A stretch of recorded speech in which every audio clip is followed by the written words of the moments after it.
Hello there. This video explains how to maintain a car during coronavirus lockdown. Why bother? Because when you're finally released and you can go and buy a loo roll, you want it to start properly, drive nicely and look as good as the day you parked it. So, to maintain a car during coronavirus lockdown, you need to consider the battery, the tyres, the fuel system, the brakes, the air conditioning and the paint. Does anyone have any hand sanitizer?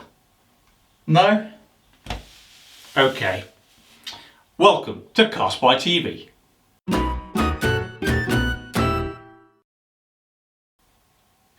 Right, here's how to maintain a car during coronavirus lockdown. Let's start with the battery.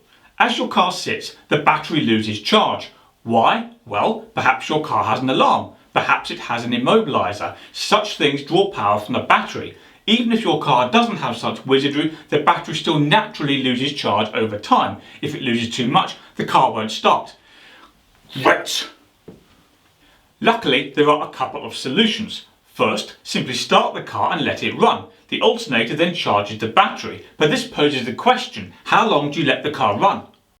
Well, it's impossible to give a definitive single answer. Why? Because your battery might be big or small. It might be nearly fully charged or nearly empty. Your alternator might charge it quickly and efficiently or not. That said, on my vehicle, it typically only takes a few minutes to fully recharge my fairly big battery. How do I know? Because I can check it with a battery tester like this. Like this.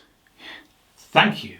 Among other things, it confirms whether the battery is fully charged. Now, some time ago I made a video that explains how to use a battery tester, so I'll leave a link to that in the description of this video. The alternative to starting the car is to buy a trickle charger. This, as the name suggests, is a small device that slowly charges the battery. Be careful though, care is required. A basic device might overcharge the battery and that can be damaging. It might therefore be preferable to spend a bit more money and get a device that automatically cuts off once the battery is full.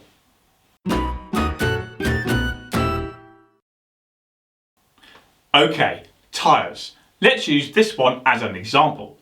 As the car sits, its weight compresses the tyre. This is most visible on the part that touches the ground and it's fine for some time. However, if the car sits for too long, this part of the tyre permanently deforms. In other words, it gets a flat spot. That's not good. It ruins the car's ride and the only way to fix it is to replace the tyre. Hang on. That means spending money. Oh dear. Luckily, there are a couple of things you can do to minimise the risk. First, overinflate the tyre. This makes it harder to compress and therefore less likely to flat spot. Naturally, once we're all out of lockdown, make sure you reinstate the correct pressure before you put the car back on the road. Second, periodically move the vehicle just a bit so that when it's parked, a different part of the tyre is in contact with the ground.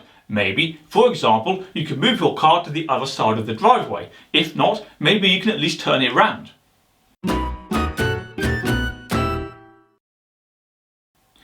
Okay, let's talk about fuel, petrol and diesel. Believe it or not, fuel can go stale. At best, it's then less potent, which can affect how your car runs. At worst, it can clog the fuel system and cause other types of damage.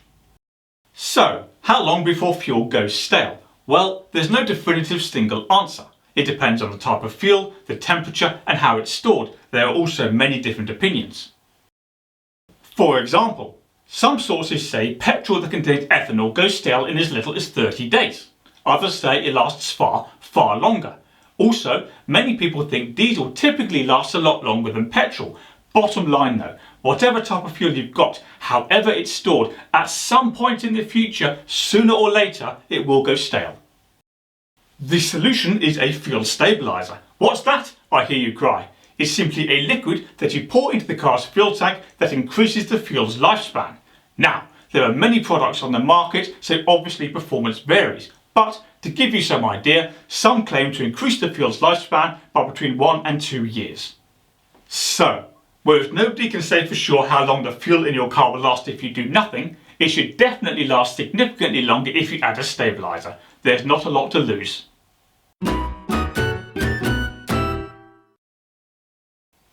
Okay, there's more to consider if you want to maintain your car during coronavirus lockdown.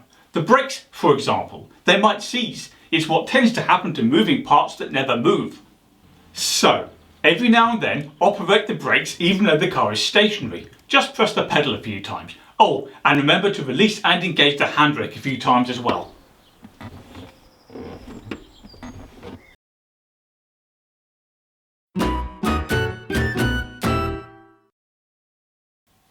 Okay, there are further steps to take to maintain a car during coronavirus lockdown. Consider the air conditioning. This is a complicated, useful system that can cost a fortune to repair, so it's important to keep it lubricated. How? Simple. All you have to do every now and then is switch it on. In fact, let me read to you from my car's owner's manual, which is written in tiny print.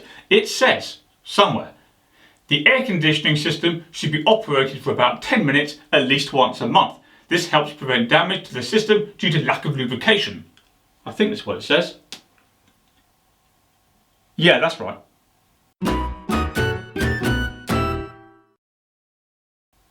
Right, let's consider the car's paintwork. When you use the car frequently, you notice if it's covered in bird mess. You can then clean it before too long. Good thing too. Why? Because bird mess can damage the paint. So, while the car's in lockdown, every now and then, check the paint and clean off any mess.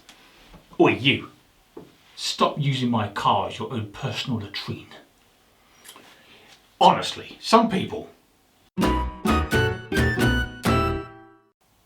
And that's it. That's how to maintain a car during coronavirus lockdown. Before you go, don't forget to subscribe to my channel for more content. Click the bell next to the subscribe button so you're told when I release it. And do me a favour and click like on this video. Right, that's all for now. I'm off to self-isolate.